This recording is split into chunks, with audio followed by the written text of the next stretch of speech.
Hey everyone, welcome to Special Presentation with Mike and Ethan. Or...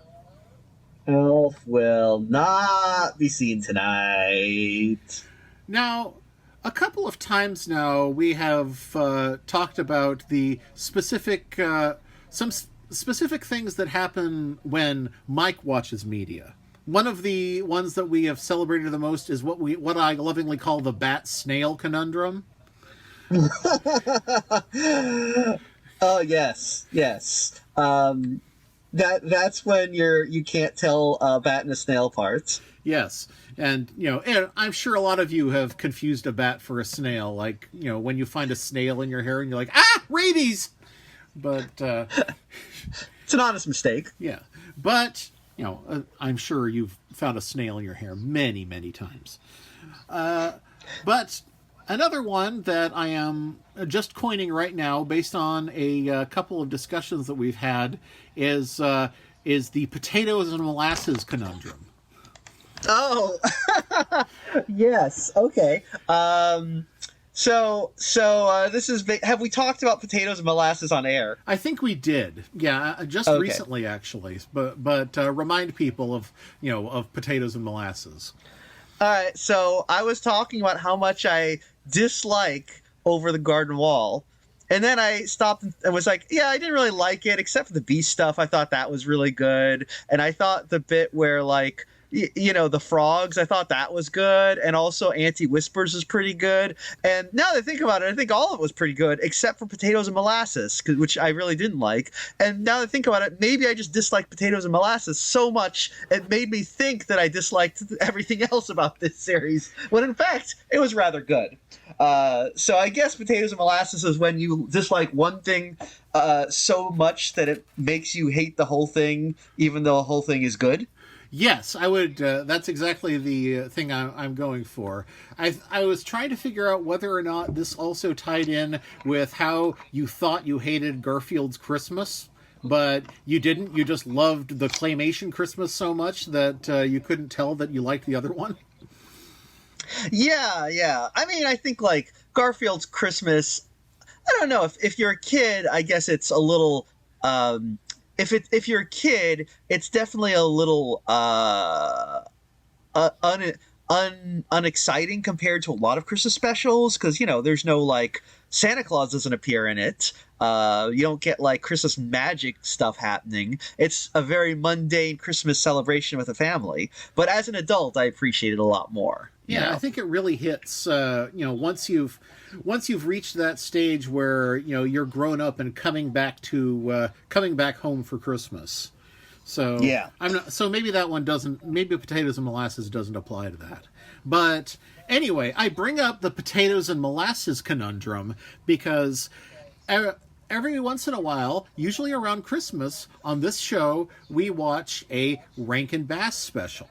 And all the ones that we've watched, Mike has been like, oh, I like this one. This one is great. Well, while having previously said, I hate these Rankin Bass things. And I think that Santa Claus is Coming to Town is Mike's potatoes and molasses for the Rankin Bass specials.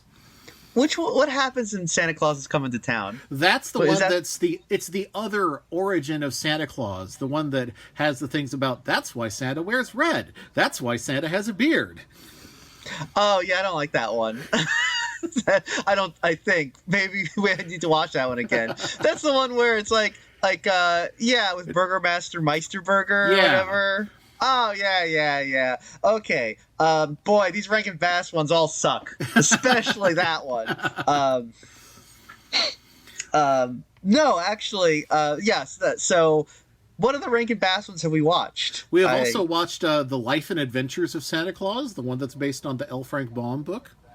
That one was pretty interesting, I think. And Rudolph's Shiny New Year, the one that has the archipelago of lost years. I like there's dinosaurs in it. Yeah, there's a lot going on in all of these, and this, the more of a cosmology they build, the better they tend to be. And this one has a huge cosmology all of its own. We watched Jack Frost. Yeah. So this is Rankin Bass getting a little desperate because I think they were running out of Christmas things, and they were like, "Well, now we're just gonna celebrate winter, the true meaning of winter." More than that, this is, I guess, technically a Groundhog Day special. So maybe we're watching it a little early. Yeah, it is. Although the groundhog is kind of a secondary character in his own special, Right. But I don't mind that because honestly, I find him a little bit grating. I think he's actually pretty annoying. Who is this? Maury Amsterdam? Oh, I don't know who that is. Is that like a famous guy? Maybe, or is it Buddy Hackett? I forget. Hang on. Oh, I don't know. I forgot to have the Wikipedia entry up for this one. Jack Frost, Rankin Bass, Jack Frost, TV special, Wikipedia. Yes, it's Buddy Hackett. So, okay. Who I primarily associate with Scrooged, where he played Buddy Hackett in the role of Scrooge. And he has, his one great line there is, "Why must I be molested by these sea urchins?" Oh, Buddy Hackett. Yes. As the groundhog, I would say he didn't really hack it. No, he's fine. He's fine. I mean, I've seen much worse characters. He's just the groundhog was just a little kind of like this guy. I guess because his deal is he is oh God. Pardon me, Pete, the groundhog. Which Pardon me, Pete. Where does this name come from? Yeah, I was wondering, is it supposed to sound like Puxatawny Phil? I mean, is that what it's supposed to sound like? Yeah, because it doesn't. His deal is he just says "pardon me" a lot, yeah. And I guess yeah. So that's ergo the name "Pardon Me, Pete." All the time, I guess. Yeah. And he's kind of annoying, but he's very famous. He's on the cover of all the magazines. All the magazines are asking, "What's Pardon Me, Pete doing this day?" Well, he's going to be coming out of his hole to look at his shadow, as the groundhog does. He's the most famous groundhog of all, and so yeah, they don't even touch on the fact that apparently this guy is immortal. Yeah, and wears clothes. Yes. And yeah, it's also the whole thing, realizing when I was watching this, the fact that he is, sentient really kind of makes the whole Groundhog Day tradition a little weird, because the whole thing is the groundhog comes out of his hole. If he gets scared by his own shadow, goes down again, and 6 more weeks of winter. That's the sort of thing that a groundhog might do, but a sentient being getting scared of its own shadow and needing to hide for 6 weeks is a little foolish. It's like if you did that, or I would be like, Ethan, that's not rational behavior to be so frightened of your own shadow that you hide for 6 weeks, Why, Mike, what's that behind you? That's not funny, man. It's different in my case. You know that I am very jumpy. I have a heightened fear response on account of all the drugs I take. I'm making a joke. This is for entertainment purposes only. Yes. I'm not confessing to stuff. Yeah, don't worry. You're not hallucinating that shadowy figure in the corner of your eye. It's oh no, the fucking sleep paralysis demon again. Oh, here we go again. Oh, anyway, don't worry, it's just the Halloween Hat Man. Hi, Mike, how are you? Oh no. Well, in any case, we all agree that if you get scared of your shadow, that is very silly. But if I do it, that's rational and understandable. But no, so not Puxatawny Phil. Sorry, pardon me, Pete. The groundhog. He has got this thing going because he's got a deal going with Jack Frost. So Jack Frost pretends to be his shadow, and so the scam allows him to get 6 weeks of winter, but also Jack Frost can fuck around for an extra 6 weeks, I guess. Yeah. So it is established that the shadow that Punxsutawney Phil sees is not actually his own shadow. It is Jack Frost cosplaying as a shadow somehow, Yeah. He's got magical powers, so I assume that's one of them. Yeah, I guess so. But it just occurred to me that if Jack Frost is able to make himself seen as a shadow, that kind of breaks the entire lore of this story.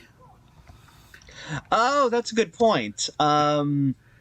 Yeah, so because a big point of the story is that he is invisible and you can't see him. Yes. I suppose probably when they were writing this, they were like, "Well, shadow doesn't count because it's a shadow." It's like, "Yeah, all right, fine," but like, I'm not going to be like, "Oh, well, I hope someone got fired over that blunder." But yeah, it is a bit of a plot hole.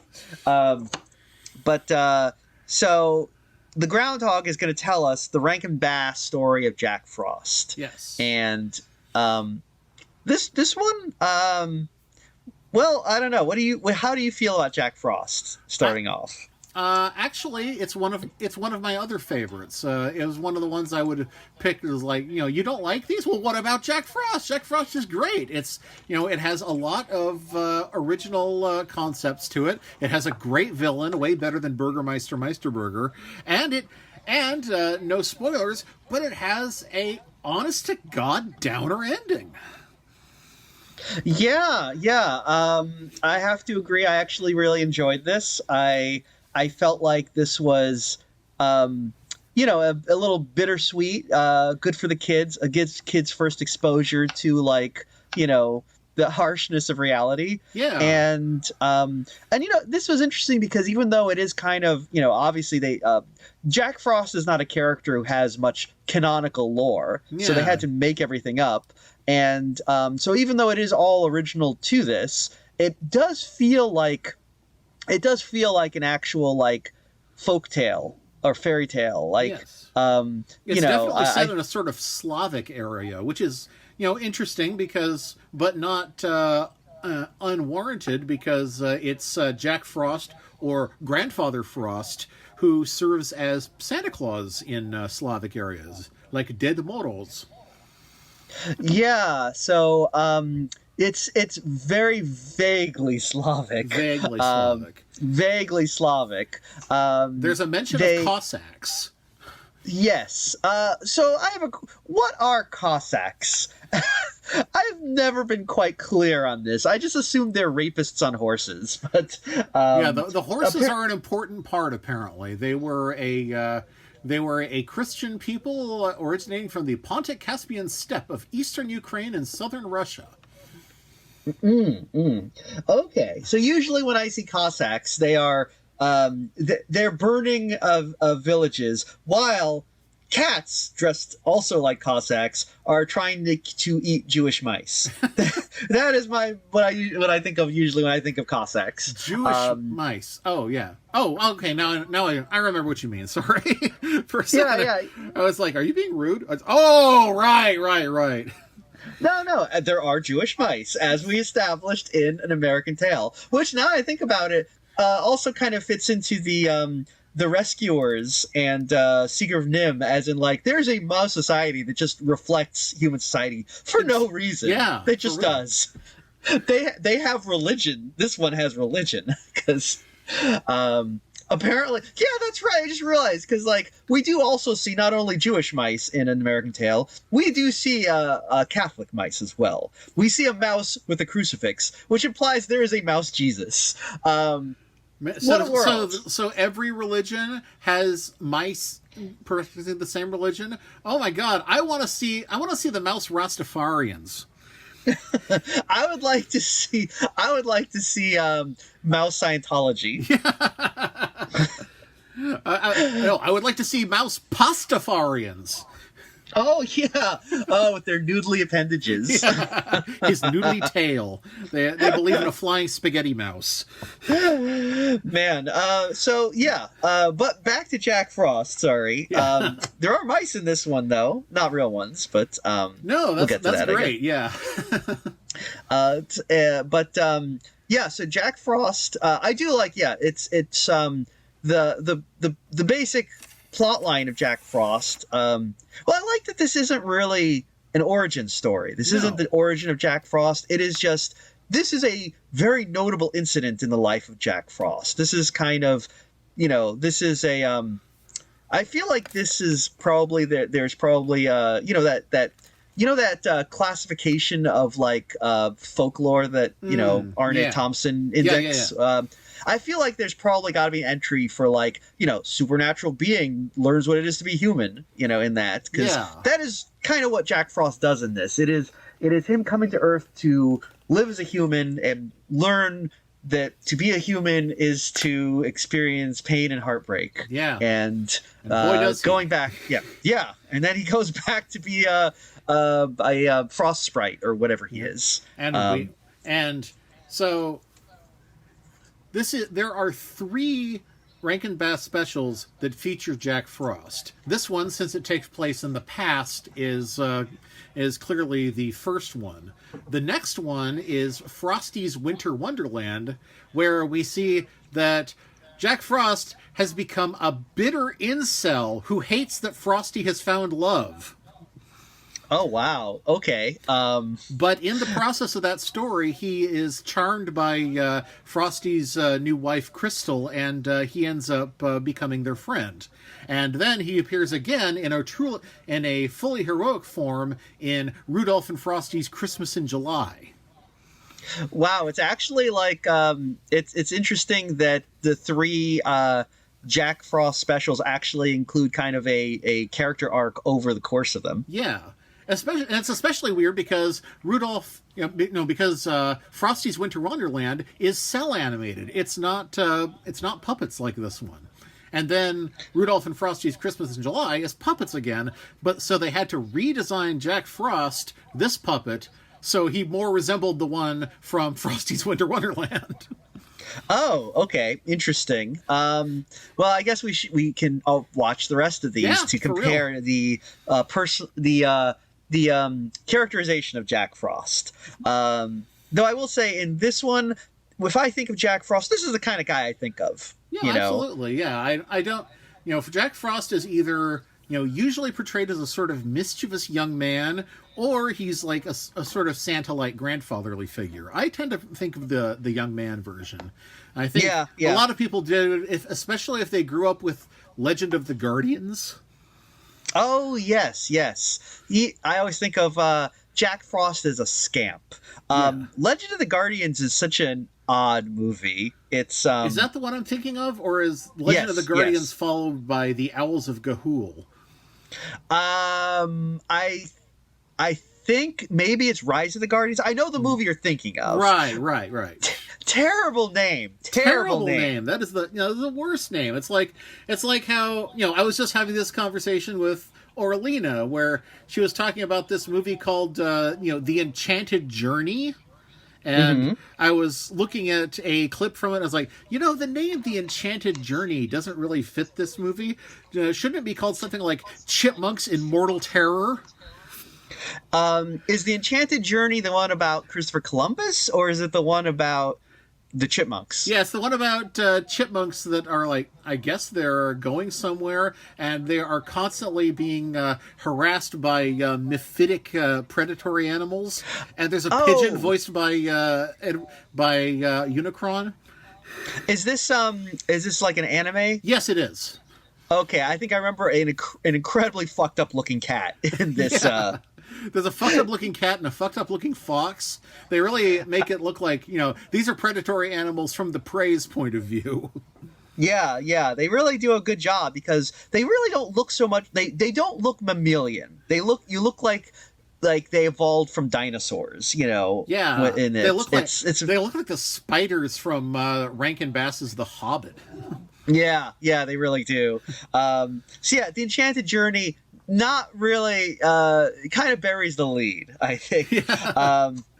But The Guardians was very similar to that. Which I remember The Guardians being a movie that I was like, I really wish that it had been a little more good. Good. Yes, thank you. Yeah, something where I really like what you're trying to do here, but the problem is, and I'm sure you've run into this too, anything that features this many public domain characters, you can probably name a dozen ways they were already done better.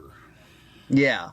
I did think when the Guardians, they had a really I did enjoy their like kind of their Russian Santa Claus. I thought I thought that neat, character, he was a hoot. I just thought, the main issue I had with that movie was like, this is a really cool idea, but like you basically turned it into a very typical like superhero recruitment movie. Where it's like, oh, we get Jack Frost to join our team, and it's like, it's really what I feel like would have done this movie would have been way better if this was about a bunch of kids learning that like, oh, these characters are all real and going on an adventure with them, where they learn a lesson about, I don't know, the meaning of bravery or some shit.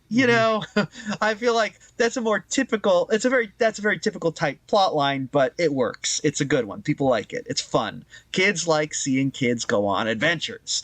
Anyway, but not as much as we think they do. Because I mean, how many movies, how many superhero movies did you see as a kid where you'd wish there were more kids in them?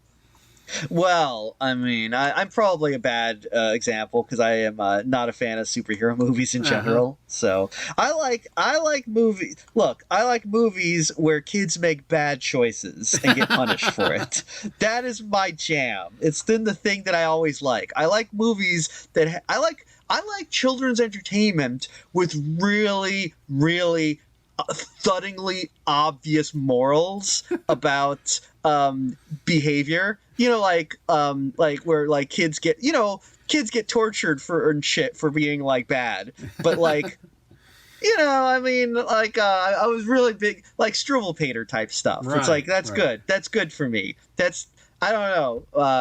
I just, probably because I was traumatized by a lot of Care Bears when I was a kid. So now I'm just like, yeah, that's what I want to see, more of that. Oh yeah. Anyway. So what if it had been about, some kids who go on this adventure with Santa and the Easter Bunny, but it's like 100 years ago, and one of them gets kind of partially corrupted, like Edmund, and yes. And then the Edmund kid realizes his mistake, and he has to make the ultimate sacrifice, and then he is resurrected as Jack Frost. Yes, that's perfect. They should have done that. That is perfect. That is a good movie in my opinion. I would watch that. I would watch the hell out of that. But anyway, that's what they should have done. But instead, we got Rise of the Guardians or the House of the Guardians. I think Rise of the Guardians is correct. Rise of the Guardians, something. Check. Okay. All right. Rise of the Guardians, 2012 DreamWorks film. But okay, what's Ga'Hoole anyway? Guardians of Ga'Hoole. Oh, okay. So yeah, Legend of the Guardians versus Rise of the Guardians. God, those are terrible names. Terrible names. Look, I'll say this about the Guardians of Ga'Hoole. Okay, not a particularly good movie, but I will say it is the best movie that I've ever seen about a race war between different kinds of owls. So the Owls of Ga'Hoole is like, it's like Warrior Cats but for owls, right? Oh yes, because I think the snowy owls are like the racist owls who are bad. I can't really remember. The white owls, of course. Well, yeah, you know. Actually, I can't remember. I think white. that. Well, yeah, I think. Oh, maybe the barn owls are evil. I can't remember. There's like one bad kind of owl, who's like trying to exterminate the other owls or something. And also for some reason there is an echidna in that movie, who is not an owl, but well. Anyway. I didn't know there were that many owls in New Zealand. Yeah, I don't really know much about owls. All I know about owls I learned from the Guardians of Ga'Hoole. Whatever. Anyway, whatever. Back to Jack Frost. Yes. Jack Frost. Okay, so this is the interpretation of Jack Frost that is pretty. I think people would agree this is what we want to see Jack Frost be. He is he's causing, he does the usual things that Jack Frost does, Yeah. but then he falls in love with a girl, Eliza. Yeah, or at least he kind of does, because normally he's just happy to go around tweaking noses and stuff, and she is the one who, when her father says you've been, aren't you ever going to get married? Have you ever met a boy that you liked? And she says, only Jack Frost. Because she loves Winter so much. She never actually meant, the literal character. She doesn't realize that Jack Frost is a real person, but he does here, and he's just like, wow, somebody loves me? I should do something about that. Yeah, this is, as soon as that was going on, I was like, oh, this is, I feel like this won't go well for him. Yeah. I feel like he is doomed for failure because he's a supernatural being and she's a mortal woman. It's not going to work out. Yeah. I know there is one story where Zeus had to reveal himself as a god to one of the women he was seeing, and she was burned to a crisp. Oh, really? Just by seeing him or something? Yeah, just by she figured out that he was a god, and she was like, "Show me your true form." He was like, "Okay." Woof. And she was pregnant at the time, so he had to grab the baby and sew it under his leg to come to term. So, and that is the birth of Dionysus. Wow, I'm actually kind of surprised that Zeus would be like, "Oh shit, got to save this baby." And it's like, "Why? You're Zeus." Oh, suddenly you care about that? It's like, okay. Wow. Yeah. So this is this is a pretty poignant little number with Jack Frost and Eliza. When he hears that, he has to go. He goes back to his origin, which I really like the metaphor they use here, where they said, "You ever see a weather map? What if it was a real map? That's where he lives." Yeah, that's neat. They really the same kind of creativity that you see in Real Shiny New Year with the Archipelago of Lost Years. You get to see some of that here. They're really doing some nice world building. And what is it? The Kingdom of the Winter Clouds, I think, is where Jack is from. Yeah, where he has a huge and kind of gruff Santa-like figure called Father Winter. But there's also a whole bunch of other snow-related people living up there, all with ice-white skin, including snow gypsies? Excuse me? It was a different time. What is that even supposed to mean? How are they? I mean, they're not nomadic. I mean, do you mean they're literally a bunch of Roma that they pulled up to make snowflakes? I mean, yeah, it's not clear. Again, I think they're doing the usual thing where people just forget that, like, that's an ethnic group, and they're like, oh, it's like some sort of mythical creature, like a pixie or a fairy, right? So yeah, that's a bit that hasn't aged well. No. But I do like Snip, who is the guy who makes all the snowflakes. He cuts them up. Yes.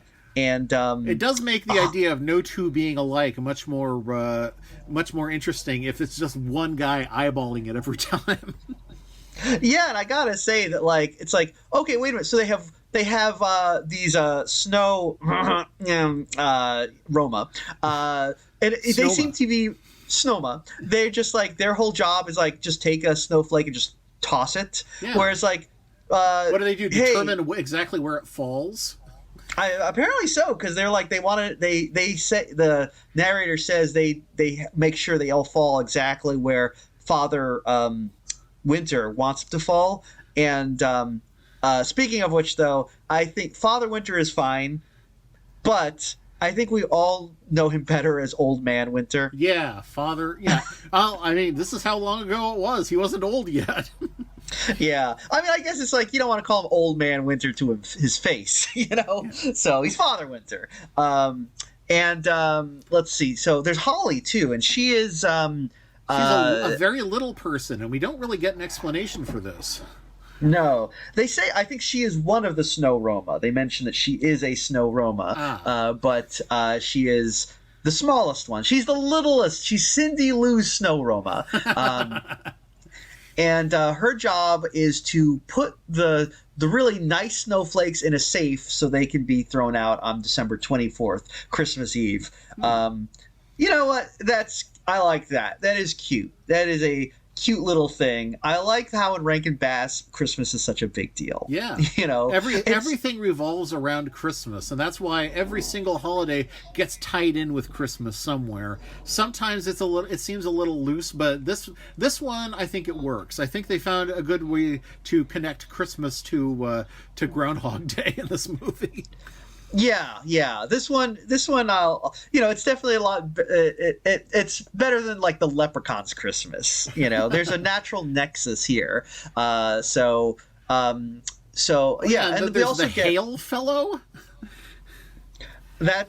I feel like there's a pun there. Is there a pun? Is like he's supposed to be hale and hearty fellow? I don't know. I feel like he's just this big lunk. I feel like there's some sort of. Do people say like hail fellow traveler? I feel like people say something like. I feel like there is some sort of pun there, but I can't quite work it out in my head. But there's also the Sleet sisters who make sleet. A couple of crone-like characters. Yeah, they feel very much like. And again, like these are all original for. This special, but they all feel like they could be pre-existing figures of mythology. The Sleet sisters especially feel like they have big Frau Holle energy, and the Hail Fellow as well kind of has some feels like he struck me as kind of like the Hephaestus of this group. Yeah, no, I see it. Is there a difference between hail and sleet? I'm not really clear on that. Sleet is frozen rain. Hail is something different. I'm not exactly certain what. Oh, okay. I always thought hail was frozen rain, but anyway, it's all good. It is winter time, so everyone is doing their winter stuff. But Jack Frost comes to Old Man Winter and requests a boon. He wants to be human so that he can go and woo the girl who loves winter.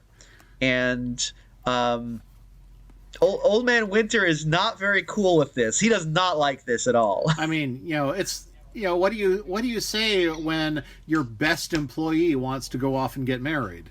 And his initial response is, "Give me time to think about it." Like 100 years. And obviously that's not going to work out.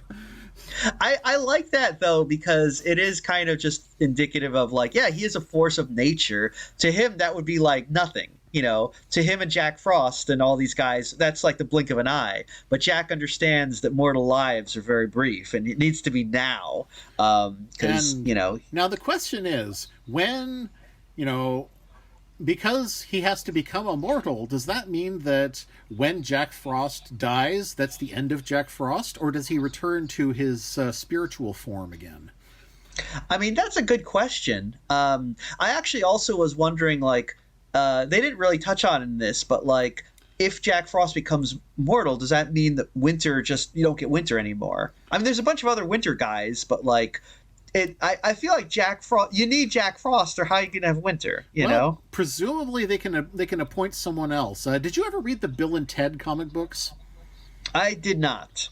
Okay, well, you know how Bill and Ted's friend is Death, right? They hang out with the Grim Reaper, who is a kind of sweet lonely guy who has never had friends before and is really not. Dipping his toe into being sociable for the first time. Anyway, he spends too much time on Earth and not attending to his own business. So one day he finds that they have appointed another Death in his place, whose name is Morty, who carries a chainsaw and is very rude to the people who have just died. So, oh my God, isn't that the plot of like Reaper Man? Oh, I never read Reaper Man. Maybe it is. I think it is similar. But again, like both of these, I think both of these are playing on a very interesting idea, which is that like these supernatural beings don't think as humans do because they are timeless and immortal, and and our mortality is what makes us human. It's what defines us, Yeah. And and if you were immortal, you would cease to be human because you can't you would not relate to the worries of these little people anymore. You'd be a Dr. Manhattan at that point. Yeah. But as we kind of see, because Jack's principles change quickly once he actually gets his wish. Yes. Yeah, the idea of like these creatures kind of interacting with humans and becoming curious, and then learning to live as humans and realizing that the pain of being human. It's I guess if you really think about it, this is the story of Jesus, really. I was going to say it's the Little Mermaid, but yeah. Oh yeah, it is. Well, if you think about it, Little Mermaid and the Passion of Jesus, pretty much the same story, I think. So Jack comes to Earth, and he has been. Old Man Winter tells him he can stay human forever if he does the important things that define you as human, which are getting a house to live in, a horse to carry you, a bag of gold, and a wife to make it all worthwhile. So those are the 4 defining aspects of humanity. I mean, the 4 defining aspects that you could probably conceivably get in a winter. Because if he doesn't have those by the end of winter, he loses his humanity immediately. Yes. So he's got to get these 4 things. And I guess you could say they're kind of symbolic of living as a human. Because otherwise, if you don't have these things, you can there's a certain point where you can still be shaped as a human, but you're basically feral, Yeah. So I guess this is Jack Frost integrating into human society in the town of January Junction. Slavic town. Another one of those names. Those names like Southtown. So yeah, it made me think of there's a vague Slavic theme going on here because our Eliza's parents kind of have sort of accents. Yeah, they sort of have accents. They mostly live on pumpkins, so maybe it's the New World. Could be, yeah. And they use kaputniks for money. Yes. And like Hagar the Horrible, they have a dog and a duck. Yes, but they don't wear little horned helmets. No. No. They don't actually have kaputniks because kaputniks aren't worth much. You need 100 kaputniks to make a penny. So it's like a mill? Okay. It's like a mill. Though it doesn't even matter because whenever they have any actual money, it gets stolen by the guy we haven't even mentioned yet. Yep.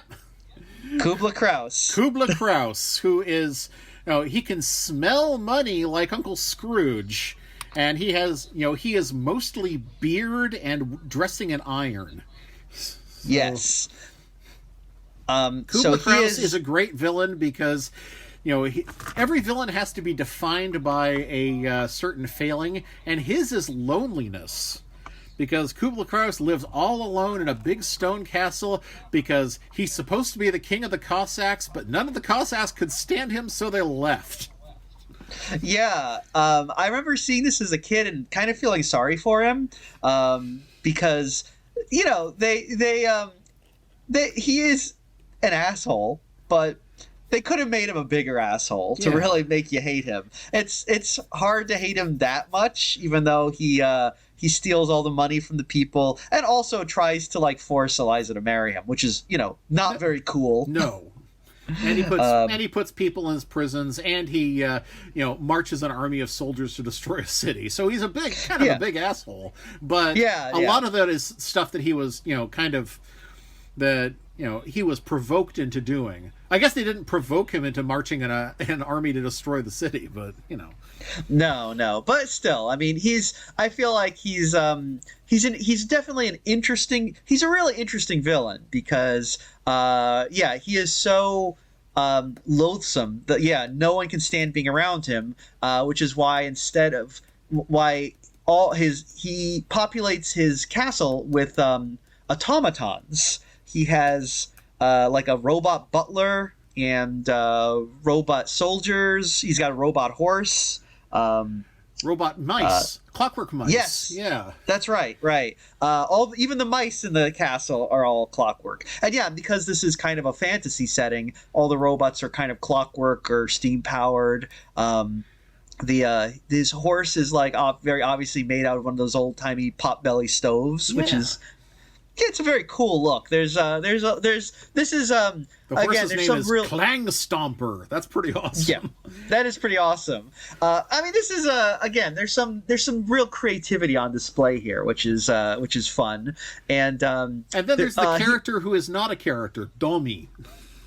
Yeah, so he's got a little like ventriloquist puppet, like a little monkey type character. Yeah, he made himself a friend, and we show that he will put Domi on and have Domi feed him compliments, and then throw the puppet away because he doesn't really care about it.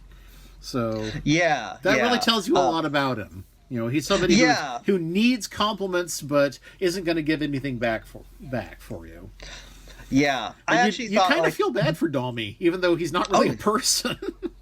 Yeah, I didn't pick up on that when I was a kid watching this, but as an adult, I was like, that's a really nice touch. I'm glad they did that to really emphasize that he's because it's easy to feel sorry for him with his clock, with his little puppet there, but like the way he throws Domi aside really kind of drives home like, yeah, this is not someone you really need to feel sorry for. This guy is he's brought it on himself. Yep.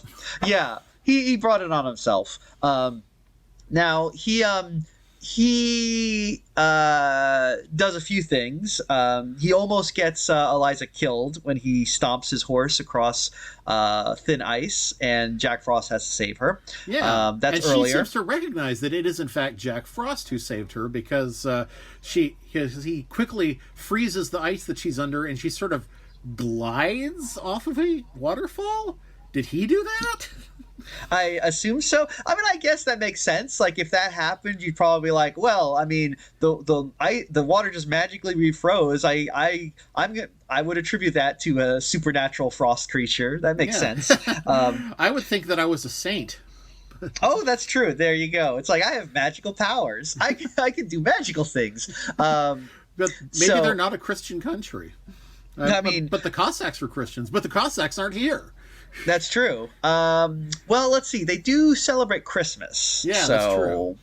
But, maybe it's like that, maybe it's like the Harry Potter Christmas without Jesus that all the Christians used to get real mad about before they decided Harry Potter was good, because of the transphobia. We don't get a lot of, they also have knights. Knights. Yeah. Oh, yeah. Oh, that's right. They have real knights. That's right. There is a actual knight who is a major figure in the story. And let's talk about their economy. This is really fascinating. Yeah, this is really interesting. Although, so basically, when Jack Frost comes and when winter starts, he makes icicles, and so people slice the icicles into coins and just use that as money during the winter.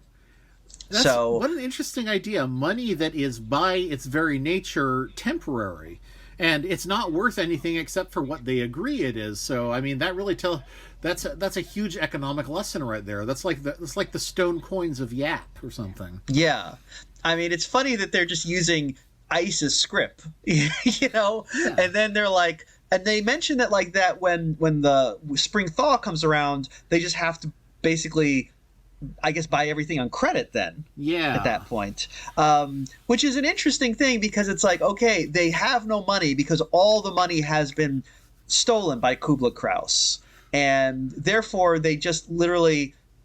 They just have a barter economy, I guess. They just give each other things when they need it, which actually, is probably. A better way to live if you think about it. Yeah. Except find somebody who actually stayed on the barter economy. Well, I'm just saying is like if we all agreed to get rid of money, if we all agreed, the problem is we'd probably reinvent it immediately.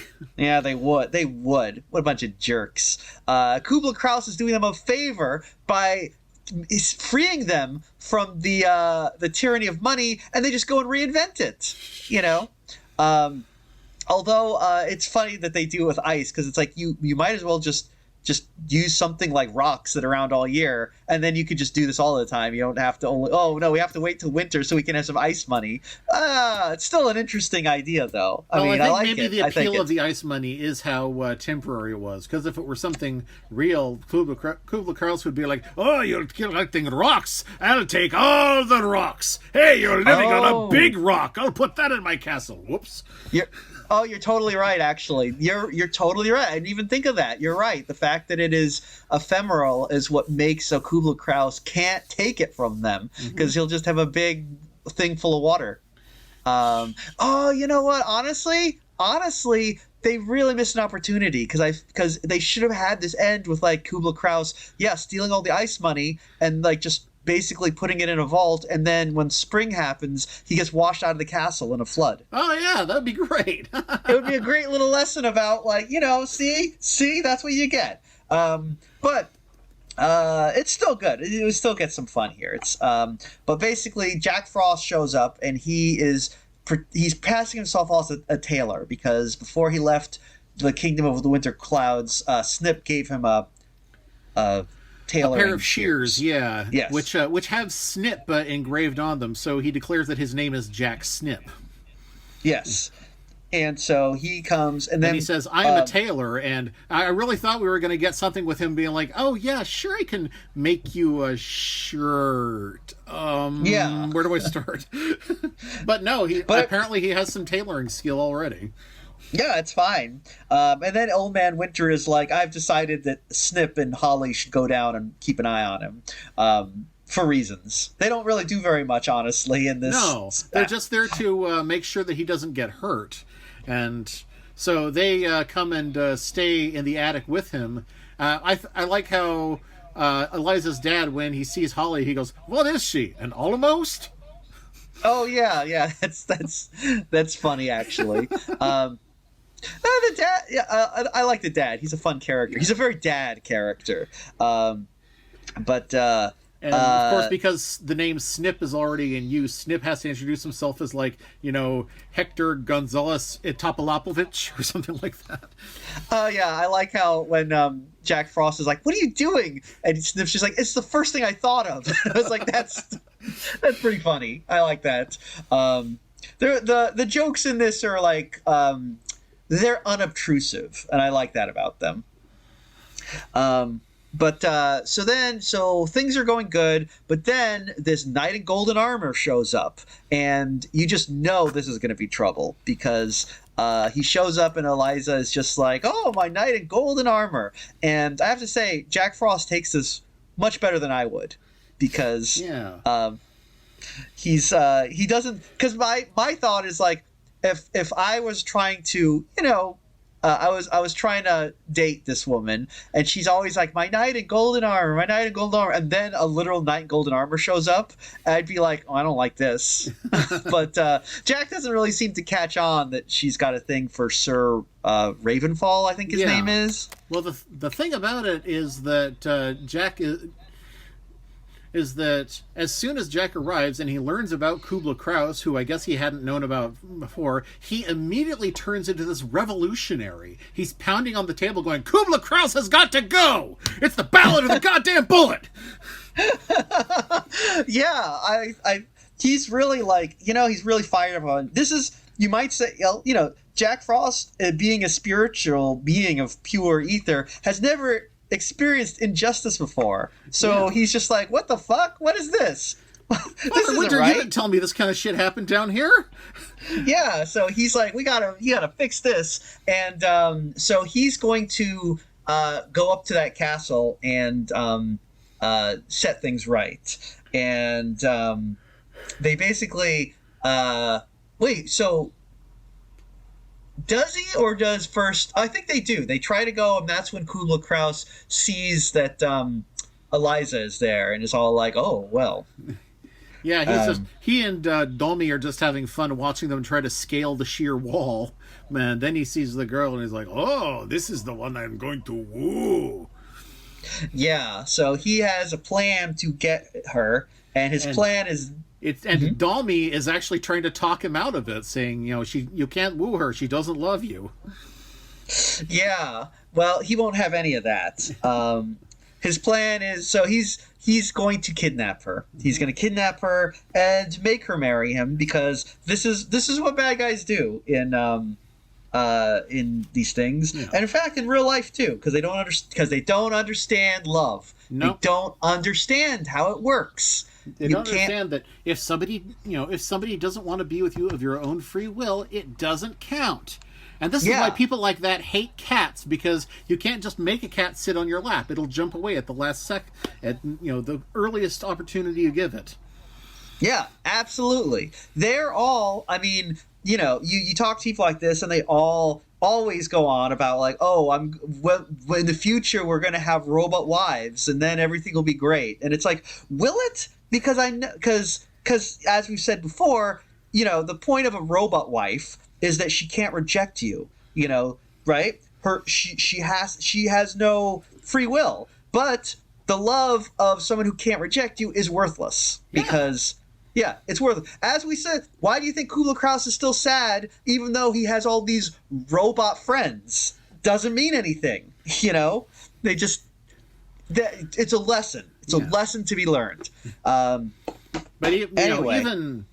Even Domi kind of doesn't like him, but yeah. What I like is like as I get these are all these things are things that when I was younger I'd be like, yeah, sure, okay, that I get it. The real magic is friendship, whatever, man. But now that I'm older, I'm like, yeah, these things are like really obvious because they're true, And it's good that we have stories to remind us of these things sometimes. History is stories. Yeah, think about it. Anyway, so Kubla Kraus kidnaps Eliza and brings her back to the castle, and on Christmas, when she has just received a box. That's right, because in another interesting tradition of January Junction is that since they are so poor, they give each other imaginary gifts for Christmas. You just give someone a box and they imagine it's something good that they wanted, I have a friend who might be listening to this podcast who, when they saw this with us, were like, this is great. Why don't we do real Christmases like this? And I was sort of like, are you sure? I can only assume that I think that was their very first Christmas they spent with us, because the next year my mom helped take them shopping for my present and was charmed by how delighted they were and excited to give me the copy of Mario Tennis for GameCube they bought while they were out. Wow. Was this their first Christmas ever? Because this sounds like someone experiencing Christmas. This sounds like Jack Skellington experiencing Christmas for the first time. I know Christmas existed for them before, but I'd never spent it with them, so I can only assume that we have really great Christmases at my house. Damn, well now I want to come visit you for Christmas. Please do, yes. Maybe I will. Maybe I'll just go down there and like, guess what you're getting for Christmas? It's me! Just what I always wanted. It's perfectly right. I mean, that's what I imagine I'm unwrapping when I open the big Mike-sized box. Mike is here! Hey! I'm going to open a box with a big thing that says, do not open until Christmas. Oh, no. It's like, oh my God, the Phantom Toll Booth. Thanks, Mom. And I'll be like, guess what? No, it's not the Phantom Toll Booth. It's the Phantom Troll Youth. Youth. Yeah. Oh, yeah. There you go. Anyway, the Fandom Troll Youth. Oh, that's a good pun. Let's. That's a good one. That's a good one. That's exactly what I am. I'm gonna go there and be like, guess what? You get to spend Christmas with me. Merry Christmas. God bless us, everyone. I hope so. I would be a very obnoxious Christmas guest. No, It's okay. If you're annoying, we'll make you sleep in the trailer outside. That's right. I'll be so annoying I'll have to get a robot monkey to talk to. Anyway, so Jack Frost is let me see. So now they're trying to get in to rescue Eliza. I think they do rescue her, but the Golden Knight gets injured in this whole thing. He is injured trying to rescue her, and although he does succeed, he takes out all of the robot knights, the Knights as we are told to call them. But Jack Frost, Snip, and Holly, who try to sneak in the back way, are not so successful, and they end up getting thrown in the dungeon. And yeah. And I like this moment when Kubla Kraus says, "I will send 1,000 Knights to destroy January Junction." And we cut to the cell where Snip is watching the knights go by, and he's like, 996, 997, 998. Yep, they're all there. Well, he's not, say a lot of things like Kubla Kraus, but he's not a liar. He can count. Yeah. Also, you might notice that Snip has the same voice as Boo Boo Bear. Oh, I did not notice that. Yep. Okay. Actually, who he really sounds like is Hampton from Tiny Toon Adventures. Oh, okay. Yeah, I can see that actually. All right, so they're stuck, but then Jack Frost has an epiphany, and he asks Old Man Winter to make him, into a spirit again. Yeah, he leaves his body behind, and the shackles fall. And I was like, and Snip and Holly are like, well, what are we still doing here? And they fly off behind him. Yeah. Because they didn't want to be human at all. They're like, I guess that's the thing, is they live in the land of the winter clouds. So whereas Jack Frost, is kind of the, he hangs out with humans all the time. So he's, he's a lot more curious about them. So Jack Frost. When Jack is initially falling, he says, "Oh, I felt an itch on my nose." So all human sensations are completely new to him. So he probably didn't realize he had to eat and poop. Oh yeah, that's true. That would be they don't touch on that in this special, but yeah, like everything, he at first has a little bit of trouble, like even walking. He's very clumsy because he's not used to that. But yeah, everything is new to him. He has the funny line about, "I have words now. I think I just spoke one. Oh, I have bones now. I think I almost broke one." Oh, that is interesting, because he does speak as a spirit, but I guess maybe we're meant to assume it's like, some sort of telepathy or something. Yeah, if you can't see him, you can't hear him either. That's true. Unless Jack Frost speaks to you. Well, you know how you see him through the paintings he makes on your window. Maybe you hear him when like a door, like the wind blows on a tree and it rubs against the window and goes like, "Douglas, Douglas." Yeah. That makes sense. I'm sure he has ways of communicating with us. So like he communicated with Eliza the first time by nipping her nose, just like in the song. Oh yeah, that's true. And later on by frosting some flowers. Yeah. But he's a spirit again. So he buries the castle in snow, and his plan is freezes the 1,000 nights until spring. But yes. But of course, that's only until spring. So he has to think of another way to delay them, so he can figure out how to destroy them. And that is where Pardon Me Pete finally comes in. Yeah, which I was not expecting. I thought he was just going to be our narrator, but he's involved in this. He does this whole thing with being Pardon Me Pete's shadow in order to get another 6 weeks of winter. And this is kind of like, okay, well, we already established in the frame story this whole bit about this, so you're just kind of repeating it here. This is really, honestly, this is the one part of the whole special that I was like, this was the low point, because it was like we've already been over this. We don't need this. This is just filler. It's a little more spectacular, though, because Jack Frost actually turns into cell-animated monsters to frighten Pete. So, Okay, yeah. So there's a little bit of pizzazz at least, but And I sort of like how Father Winter says, "It's not up to me. I can't extend winter. It's a small animal that tells us when to go." true. But even that is only 6 extra weeks because Yeah. like I actually was wondering is like, wait a minute. So at the end of 6 weeks, do we get another? Would does Pardon Me Pete come up again and they do it, or it's just like 6 weeks? Nope, that's it. It's 6 Winter- weeks and that's it. Yeah, they never extend. They never extend 6 more weeks into spring, and then it's the first day of summer. So Yeah. So we get so Old Man Winter is basically like, okay, we got the 6 more weeks, but like nature is like telling me we gotta hurry it up. That's it. It's time for spring. And Jack Frost is like, okay.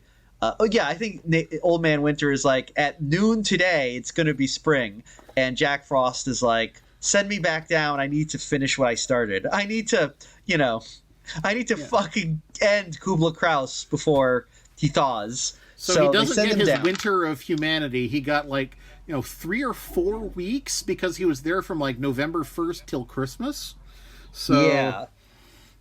So and we have heard Eliza say, she specifically says, "Whatever happened to Jack Snip? He was such a good little friend." It's like, oh, friend zoned. yeah, very friend zone. A good little friend. Excuse me?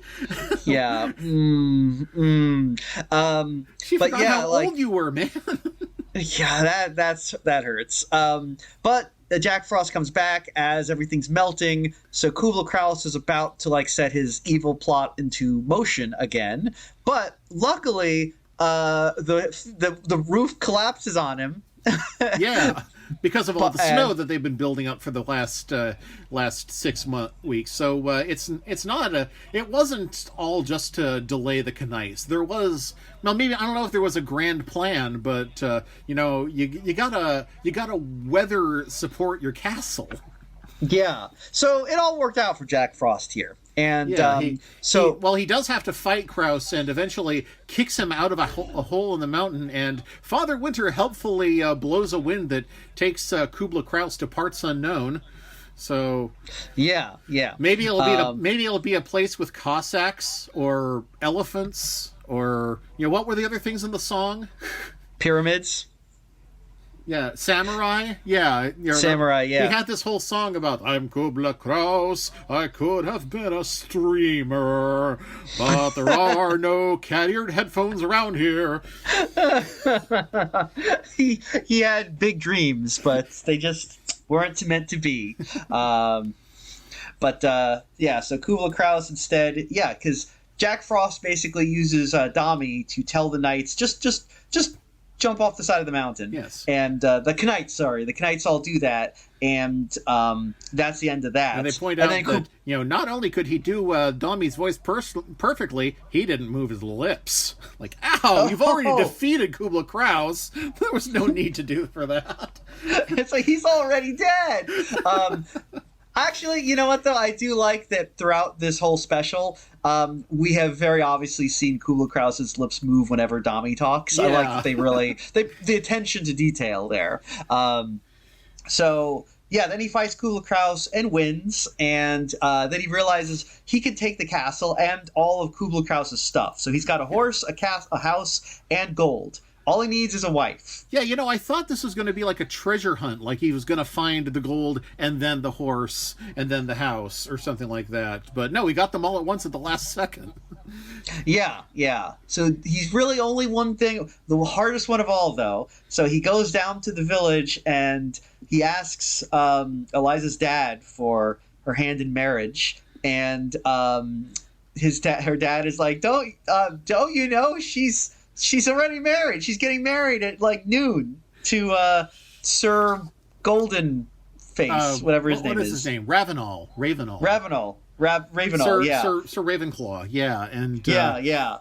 And this is just the this is where they really twist the knife as he's watching her getting fitted for her gown, and he said, "But she said she loved me," and her dad says, "The only man I ever heard her say she loved was Jack Frost. I never heard her say she loved Jack Snip." So it's sort of like, you you really played yourself because you became someone else to woo her. She, Yeah. she you left so much of yourself behind that she didn't recognize you. That is actually a pretty affecting scene. Just, it's pretty impressive the amount of emotion they get out of a clay puppet there, while the dad is saying, like, I've never heard her say she loved Jack Snip, which is such a hard thing to hear. Yeah. I think. And I will say that even though I guess in the sequel Jack became a weird incel after this incident, he initially takes it pretty well. All things considered, I mean, they don't go into detail about his emo phase afterward, but he doesn't have to say a word for you to use the frame by frame to pinpoint the moment his heart snaps in two. Yeah. But then, but then it strikes noon, and so he can't even be there for the wedding. He's back as a snow sprite, and as he leaves, he touches the flowers on Eliza's bouquet and rims them with frost as a parting, a goodbye, I guess. And Eliza, she actually sheds a tear and she says, "An old friend just kissed the bride." So, do you think that she figured out at that very moment who Jack Snip was? I don't know actually. Because I mean, it's the first day of spring. Jack Frost should not be there. So right, that's a good point. But I mean, do you think she knows that Jack Snip was Jack Frost? Because I don't know. I think there's room to interpret it either way. Like realizing that whatever her feelings were for Jack Frost or Jack Snip, she has to put them both behind. Right. So what if it had worked out between them? What do you think would have happened if they'd had kids? Would they be part Snow Sprite too, or? Well, I assume that Jack Frost would have stayed human, and therefore they would just be ordinary humans, live and die as ordinary humans do, and but I don't know. I think that's a good plot for a story. It would be to have kids finding out that their mom or dad used to be some immortal force of nature who gave it up to become human and raise a family, but that force of nature needs them now or something. So we have to pick one of the two of you to be the new Jack Frost or something like that. Yeah. I feel like, has that been done? I feel like that something to that effect must have been done. Must have been. I mean, it sounds so familiar on a very mythical level. Yeah. I mean, I think things like that have been done, but the idea of we're gonna pick one of you. Who wants it more? Is an interesting one. Yeah. I think, especially. I'm kind of thinking of the story about Dana Carvey. Because Dana Carvey left show business because of a heart condition, and so he kind of devoted the next 3 to 5 years of his life to just being a stay-at-home dad. And then one day his kids, who were 6 and 8, wandered into the basement, were looking through old stuff, and they found all these old Entertainment Weekly magazines with their dad's face on them. So when he came home, they had built this kind of shrine to all of this stuff that they'd found, and they were like, "Explanation, please?" And around the time that you guys were born, Daddy got a little famous. Wow. It's like finding the B Sharps album. Yeah, exactly. Wow. That's yeah. I guess that's So that's how The Master of Disguise got made, because he wanted to make a movie with his kids. Oh my God, really? Yes. Well, I mean, if you're gonna make a movie with your kids, that might be one of the best ones to make. Were the kids involved in the movie, or I think they wrote a lot of the kind of weird nonsense stuff, like how there's a little person dressed as Mario. Oh, suddenly it all makes sense. I thought. I knew that he had made the movie for his kids. I didn't know that they were involved in making it. Yes, which as honestly, kids. Honestly, now I'm really curious if the kids were like, what if they were all like, oh, dad, what if we decided that like our dad's character should just really like women with huge asses, which is like that's okay, interesting. But I'll say this: Master of Disguise, not the worst film I've seen. Well, I'm sure we've seen worse things here on this very podcast. Yeah, it is a fascinating film. It's fascinating. But yeah, I guess it's kind of like that, like, what do you call it? Like Axe Cop, you know? Yeah. You know, there is a very distinctive way that kids tell stories that you just can't replicate in, when you're an adult. No adult could write, the immortal poem that goes, "The tiger, he destroyed his cage. Yes, the tiger is out." Yes, always. All right, so Jack Frost is now he returns to his business in the clouds. Yeah, and he just happily waves goodbye like nothing happened. Well, he is smiling through his pain. Well, he's an immortal sprite now. He is back in the. He's no longer human. He no longer has human needs. Although, he's not like the other unicorns because he's experienced heartbreak. Yeah. So you're saying that because he's a snow sprite, he no longer feels the same emotions? Maybe. I don't know. Emotions don't come from nowhere. They are a physical reaction. So, well, it's possible. I think it is probably. I think we can. I would assume that Jack Sprite's experiences on Earth have changed him, and that he is now. He is no longer as the other snow sprites. Yeah. Because he has experienced these things. So this is kind of like Death, the High Cost of Living.